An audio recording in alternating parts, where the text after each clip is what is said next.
작은 두루마리를 먹으라는 제목으로 말씀 전하겠습니다. 요한 사도는 로마 제국의 황제 도미티안의 박해 시대 때 살았던 사람입니다. 도미티안 황제가 스스로 신이라고 지칭하자 이 신격화를 거부한 교회를 박해하기 시작했습니다. 그때 사도 요한이 patmos섬에 유배되어 하나님의 환상을 보고 적은 글이 이 요한계시록입니다.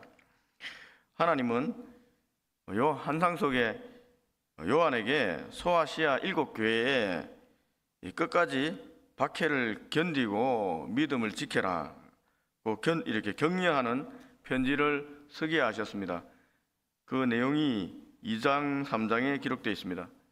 그 후에 하늘의 예배 장면과 순교자들의 영광을 보여주시면서 지상의 교회가 하나님께 영광을 돌리는 모습, 장래의 모습을 보여주며 이 땅의 악에 대해서도 심판하시겠다고 선언하셨습니다. 그 장면이 4장, 5장에 기록되어 있습니다. 그 후에 6장에서 16장까지 내용이 하나님께서 심판하시겠다는 그 심판의 내용입니다. 7인 심판, 7 나팔 심판, 7 대접 심판으로 진행되는 환상이 나타났습니다. 요한에게.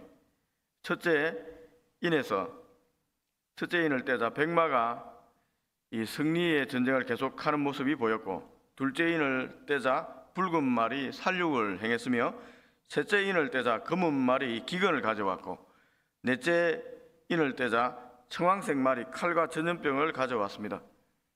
이 다섯째 인을 떼자 순교자들이 하나님께 신원을 요청했습니다. 여섯째 인을 떼자 천재지변과 우주적 재앙이 일어나 이 심판의 두려움이 강하게 임했습니다. 이 내용이 이제 6장입니다. 이에 응답으로 하나님은 7장에서 이러한 재앙 중에도 견뎌낼 교회의 모습을 보여주셨습니다. 이 땅의 교회 14만 4천과 하늘의 교회 셀 수 없는 큰 무리를 보여주시면서 이 땅의 교회가 이 재앙 속에도 견딜 것이라고 확정해 주셨습니다. 7째 인을 떼어지자 하늘이 잠시 고요해졌고 성도들의 기도가 하나님께 상달되는 시간도 주어졌습니다. 이제 이 8장입니다. 곧 이어 7 나팔 심판이 예비되었습니다. 천사가 기도의 향로를 제단의 불로 채워가지고 땅에 쏟아붓자 우레, 번개, 지진이 일어나 하나님께서 심판을 본격적으로 이 땅에 시작하셨습니다. 7째 인 심판 진행 중에 나팔 심판이 시작된 것입니다. 이 심판이 시간적 순서가 아니라 동시다발적으로 이루어진 것을 우리가 알 수 있습니다. 7 나팔을 가진 7 천사가 나팔을 불기 시작했습니다. 첫째 나팔을 불자 피 섞인 우박과 불이 땅에 떨어졌습니다. 둘째 나팔을 불자 불붙은 큰 산이 바다에 던져졌습니다. 셋째 나팔을 불자 큰 별이 강과 물샘에 떨어졌습니다. 넷째 나팔을 불자 해와 달과 별 각각 3분의 1이 침을 받아 어두워졌습니다. 이 8장 내용입니다. 그리고 9장에서 5번째 나팔을 불자 황충이 무저갱에서 나왔습니다. 무저갱은 사단이 갇혀있는 감옥이라고 할 수가 있습니다. 음부의 사단의 세력이 땅에 나타나서 사람들을 괴롭혔습니다. 특히 믿지 않는 사람들을 괴롭혔습니다. 6번째 천사가 나팔을 불자 큰 강 유브라데에 결박한 4천사가 풀려났습니다. 그래서 2만만 즉 2억 명의 마병대가 전쟁을 일으켰습니다. 세상은 잔인한 전쟁터로 변했습니다. 이러한 7인 재판 중에 6 나팔 재앙까지 있었는데도 이 땅의 사람들이 회개를 하지 않았습니다. 자기의 잘못을 뉘우치지 않았습니다. 그것이 9장 20절 21절입니다. 이 재앙에 죽지 않고 남은 사람들은 손으로 행한 일을 회개하지 아니하고 오히려 여러 귀신과 또 보거나 듣거나 다니거나 하지 못하는 금, 은, 동 그리고 목석의 우상에 절하고 또 그 살인과 복술과 음행과 도둑질을 회개하지 아니하더라. 여러분, 그렇다면은 7인 심판 그리고 7 나팔 심판 중에 살아남은 이들은 이제 영원히 구원의 희망은 없는 것일까요, 여러분? 회개하지 않지 않습니까? 이 정도로 심판해도 회개하지 않는 것입니까? 구원의 희망이 없는 것입니까? 이 하나님 심판이 시작된 이 말세에는 희망이 없는 것일까요, 여러분? 그 무렵에 대한 답이 10장과 11장에 이 6 나팔 심판과 7 나팔 심판 사이에 삽입되어 있습니다. 마치 6장의 6번째 인 심판과 8장의 7번째 인 심판 사이에 누가 이 진노의 날에 설 수 있느냐라는 물음에 답으로서 이 7장의 14만 4천 명과 셀 수 없는 큰 무리의 이야기가 삽입된 것과 똑같습니다. 6번째 나팔 심판에도 회개하지 않고 더욱 우상 숭배하는 그들에게도 희망은 있습니다. 10장 1절을 보시면은, 우리가 오늘 본문입니다. 10장 1절을 보시면은 5장에 나타났던 천사와 같이 힘센 천사가 나타납니다. 그리고 그 천사가 작은 두루마리를 들고 있습니다. 그 모습을 보면 마치 그리스도의 모습과 비슷합니다. 그리스도의 영광을 입고 있었습니다. 구름을 입고 있고 머리에 큰 무지가 있고 그 얼굴이 해 같다고 이렇게 표현되고 있습니다. 그러나 그리스도는 아닙니다, 여러분. 예수님은 아닙니다. 왜? 천사라고 했지 않습니까? 힘산 천사거든요. 그 천사가 울부짖어 큰 소리로 외치자 7 우레가 소리를 내면서 말했습니다. 그래서 그 모습을 본 요한 사도가 그 내용을 기록하려고 했습니다. 이 사절입니다. 7 우레가 말을 할 때에 내가 기록하려고 하다가 곧 들으니 하늘에서 소리가 나서 말하기를 7 우레가 말한 것을 인봉하고 기록하지 말라 하더라. 여러분, 기록하지 말라고 했습니다. 그리고 인봉만 하라고 했습니다. 이 말은 이 두루마리 글이 다 펼쳐져 있다는 것입니다. 펼쳐져 있으니까 다시 이제 인봉하라는 것입니다. 또 이 말은 기록하지 말라는 것은 이 말을 전해야 된다는 의미를 가지고 있습니다. 그리고 이 작은 두루마리는 6장에서 이 죽었다가 살아난 어린 양이 하나님께 받은 그 인을 그 뗀 7인을 떼기 시작한 그 두루마리 그 자체입니다. 그 두루마리입니다. 이미 7인까지 이 봉인이 다 해제된 두루마리입니다. 그러니까 다시 봉하고 기록하지 말라고 한 것입니다. 5장의 힘센 천사와 10장의 힘센 천사가 동일한 천사인지는 정확하게 알 수 없으나 5장의 힘센 천사는 7인으로 봉해진 두루마리를 하나님의 어린 양 예수님께 전해 주었지만 10장의 힘센 천사는 예수님이 봉인을 해제한 그 두루마리를 가지고 들고 있는 것입니다. 비밀이 아니고 이미 공개된 것입니다. 그 두루마리 내용이 이미 공개된 것입니다. 그렇다면 요한이 기록하려고 한 7 우레가 말한 것은 무엇이겠습니까, 여러분? 심판의 경고입니다. 동시에 회개하면 구원을 받을 수 있다는 복음이었을 것입니다. 6번째 천사가 나팔을 불었지만 7번째 나팔 불기 전에 회개할 시간이 있다는 것을 말해주고 있는 것입니다. 그러나 그 시간은 얼마 남지 않았습니다. 6절 7절입니다. 세세토록 살아계신 이 곧 하늘과 그 가운데 있는 것이며 땅과 그 가운데 있는 물건이며 바다와 그 가운데 있는 물건을 창조하신 이를 가르쳐 명사하여 이르되 지체하지 아니하리니 7 천사가 소리 내는 날 그의 나팔을 불려고 할 때 하나님이 그의 족 선지자들에게 전하신 복음과 같이 하나님의 그 비밀이 이루어지리라. 이 지체하지 않고 심판이 이제 일어날 것이라는 것입니다. 살아남은 자에게 또 마지막 기회가 있다는 것입니다.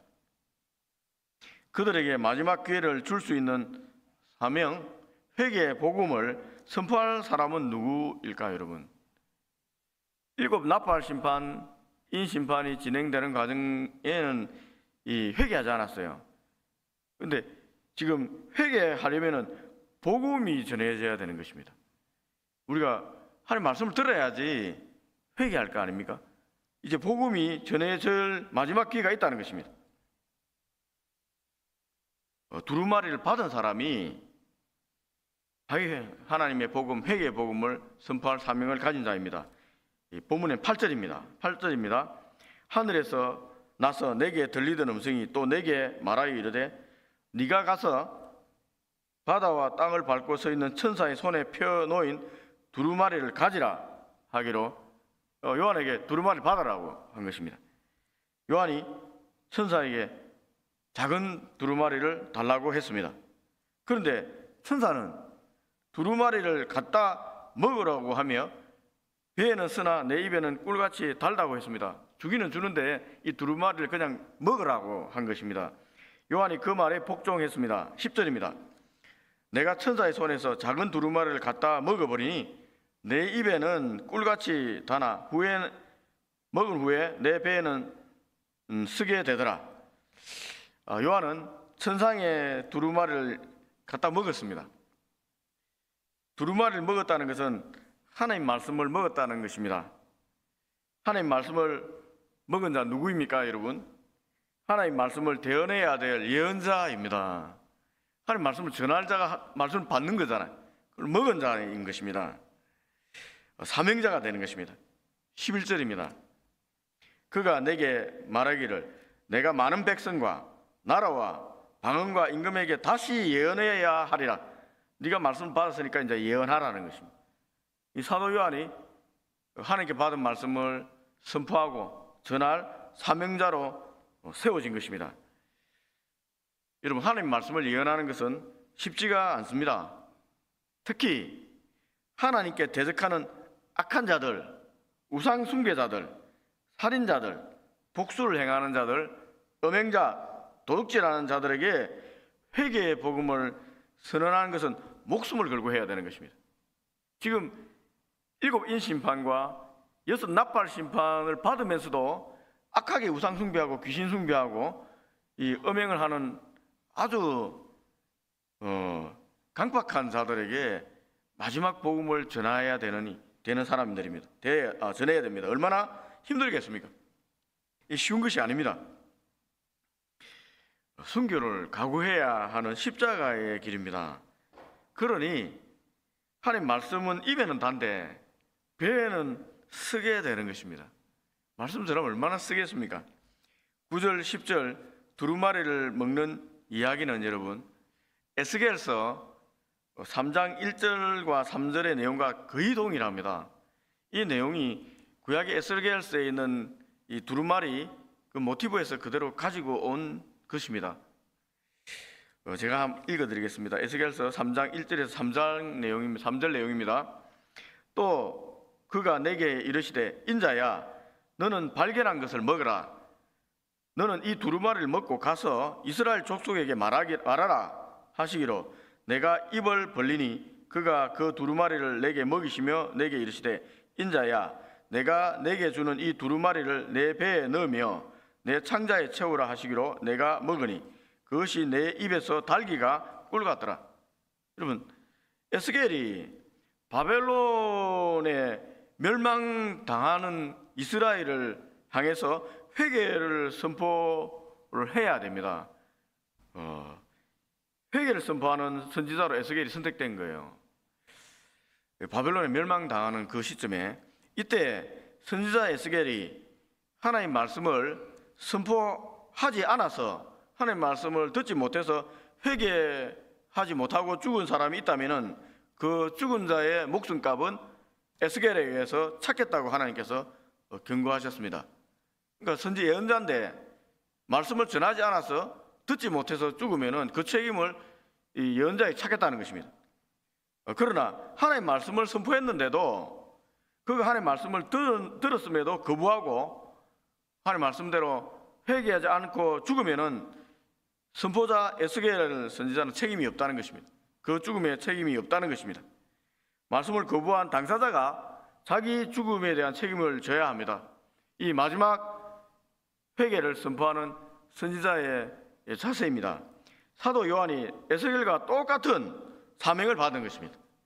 에스겔서의 두루마리를 먹은 그 에스겔과 이 계시록의 두루마리를 먹은 요한이 똑같은 예언자로서 사명을 받은 거예요. 요한은 받은 두루마리를 이 말씀을 전해야 할 사명을 가진 존재입니다. 전해야 하는 거예요.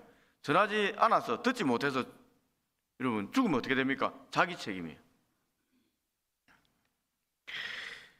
요한이 받은 이 두루마리 말씀을 전해야 될 이 땅에 사명 가진 사람들이 누구이겠습니까?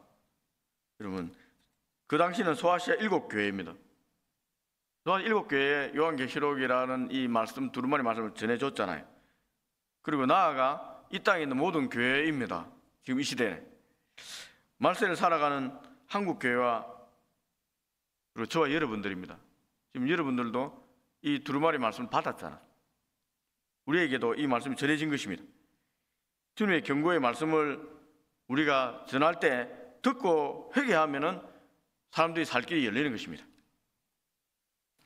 그러면 6번째 나팔 심판까지 회개를 거부한 사람들이 여러분 이 두루마리 말씀을 전한다고 해서 회개할까요? 우주적 재앙까지 임했는데도 이렇게 회개하지 않았는데 이 두루마리 말씀을 전한다고 회개할까요, 여러분? 이 땅의 교회가 복음을 전하면은 말세에 그 말씀을 받아들일 자들이 있겠습니까? 우리가 복음을 전하면 받아들일 자가 있겠습니까? 이 질문과 동일한 것입니다. 10장과 11장의 교회가 복음 전도의 사명, 이 두루마리 말씀을 전하자, 즉 우리가 주님의 십자가와 부활의 복음 증거를 증인의 사명을 끝까지 감당하면 여러분 회개하는 사람이 생깁니다. 회개하는 사람이 생겼습니다. 11장 13절 말씀입니다. 제가 읽어드리겠습니다. 그때에 큰 지진이 나서 성 10분의 1이 무너지고 지진에 죽은 사람이 7천이라 그 남은 자들이 두려워하여 영광을 하늘의 하나님께 돌리더라. 여러분 하늘의 하나님께 영광을 돌렸다는 거예요. 두려워서 회개하는 자들이 생겼다는 것입니다. 우리가 복음을 전가하면은 회개하는 자가 있다는 거예요. 분명히. 말씀을 맺겠습니다.